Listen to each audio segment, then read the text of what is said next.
un exceso de competencias y de funciones que tienen instituciones que no tienen la capacidad y de recursos, además ahora en algunas zonas por el tema del canon, que no tienen la capacidad para ejecutar y para cumplir. O sea, creo que hubo mucho entusiasmo en la reforma descentralista del 2002, pero lamentablemente no tenemos una burocracia municipal capacitada y en condiciones para poder cumplir con esas obras que la gente reclama. Esto tiene que ver, por un lado, con la demanda de la población, porque el alcalde no hizo lo que les prometió, y por otro lado también, pues, con intereses locales que siempre existen y esta competencia entre el alcalde y sus regidores, porque parte del problema de Ollón es un conflicto entre el alcalde y un consejo que una vez que llegan al poder se pelean entre ellos.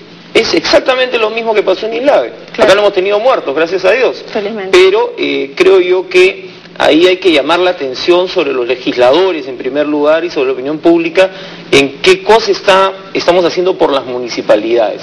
Y yo creo que se le ha dado demasiadas funciones, se quiere que hagan demasiadas cosas y estas municipalidades rurales lamentablemente no están en condiciones de prestar todos los servicios y de hacer todas las obras que tienen como mandato realizar. Más allá de eso, señor Torres, si me permite, yo creo que hay un tema de violencia estructural, ¿no?, que tiene que ver con que las personas, digamos, de estos lugares que son más aislados no tienen los mismos, digamos, beneficios que tenemos nosotros, el mismo derecho a la educación de calidad, no tienen acceso a muchas cosas y eso hace que se generen sentimientos de frustración y luego tengan este tipo de conductas. Bueno, ciertamente hay esta sensación de exclusión, pero se hace más evidente cuando hay recursos en la municipalidad. Ollón recibe canon minero, ¿no? Así como muchos otros distritos en Moquegua, se estaba hablando hace un momento con el doctor Grover Pango, Cajamarca, y en estas zonas donde hay más recursos es donde hay más conflictos. ¿Por qué? Porque la gente siente una frustración enorme, porque ahora tienen los recursos pero y no ve las obras ni los resultados. Entonces, ahí hay un tema en el que hay que trabajar y reforzar. O sea, hay que capacitar no solo a la gente para que no llegue a la violencia, sino también a la burocracia municipal y a los alcaldes para que cumplan con sus mandatos. Ahí estamos con un problema muy serio en este momento.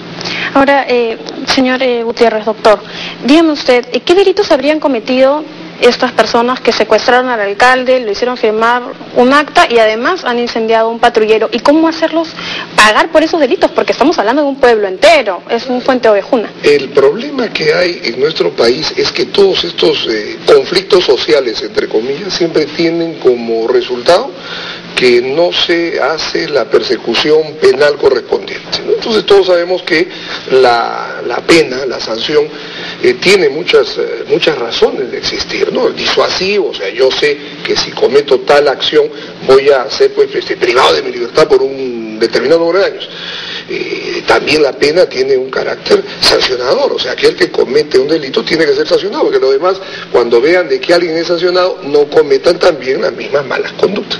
Pero en nuestro país esto no es así, porque una de las partes que se llega de componentes de una solución, entre comillas, a los conflictos sociales, siempre viene el perdón, ¿no? El perdón, por ejemplo, de los que hicieron la huelga, bueno, van a recuperar los días no trabajados para que no pierdan el sueldo.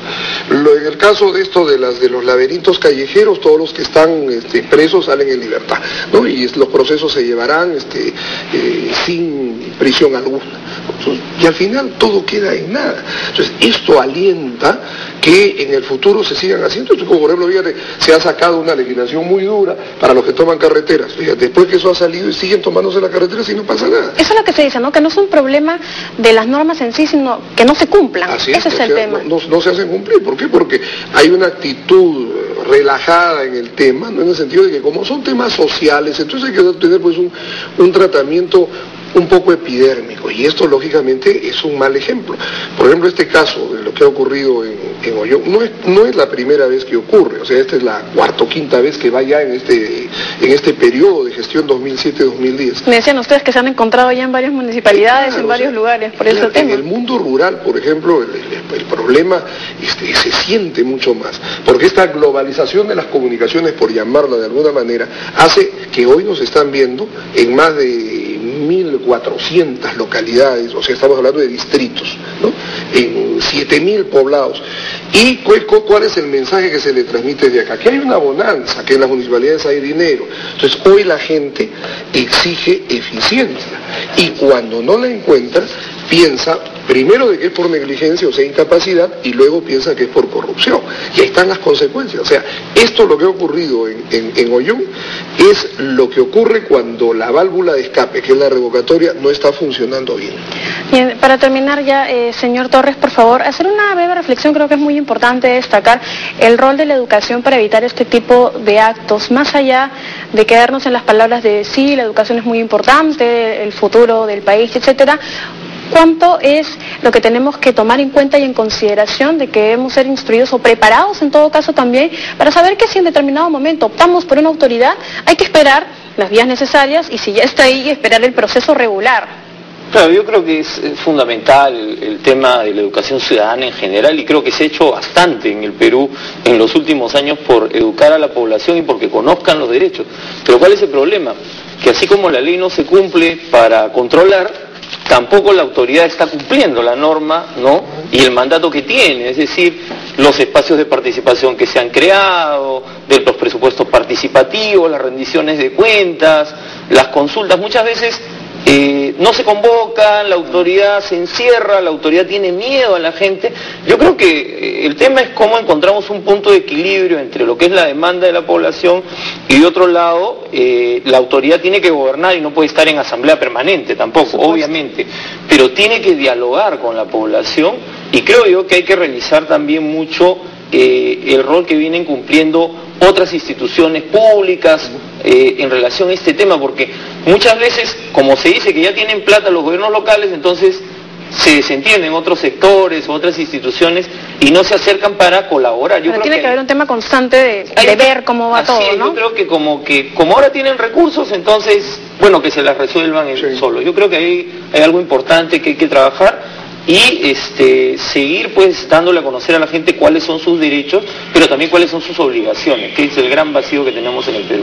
Muchísimas gracias por haber estado con nosotros, de verdad quedó muy claro el tema. Estaban entonces Javier Torres de la Asociación de Servicios Educativos Rurales y el especialista en Derecho Municipal Marco Tulio Gutiérrez. Realmente un placer que hayan estado con nosotros hoy. Bueno, amigos televidentes, tenemos que ir a un corte comercial, no se muevan porque regresamos con otra entrevista aquí.